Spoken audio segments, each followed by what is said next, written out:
আসসালামু আলাইকুম রহমতুল্লাহ। আশা করি সকলে ভালো আছেন। আর আজকে হচ্ছে 19শে আগস্ট, 4ই ভাদ্র, সোমবার।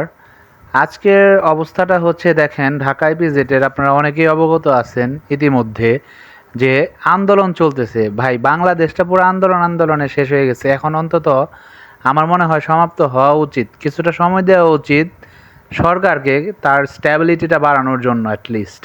কিন্তু আপনারাই বলেন, যে আন্দোলনটা হচ্ছিল সেটা হচ্ছে গিয়ে ইপিজেটে যে জবগুলো দিচ্ছে সেটা হচ্ছে গিয়ে নারী ও পুরুষ এই বৈষম্য। তো বৈষম্যটা কি হয়েছে এখানে, নাকি 10 জন যদি নারী নেয় তাহলে নিয়োগের ক্ষেত্রে একজন পুরুষ নেয়। মানে বৈষম্য হচ্ছে গিয়ে পুরুষ হচ্ছে কম নিচ্ছে এবং নারীদের প্রচুর পরিমাণে বেশি নিয়োগ দিচ্ছে, যার কারণে এই ভোগান্তির সৃষ্টি হয়েছে আবারও।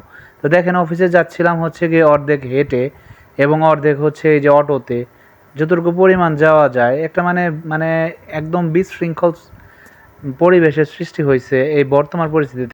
তো বর্তমানে এই আন্দোলনটা আসলে কতটা যৌক্তিক তা আপনাদের কমেন্টের মাধ্যমে একটু মন্তব্য করে যাবেন। আসলে এটা কি বর্তমান সময়ের জন্য প্রযোজ্য কি না।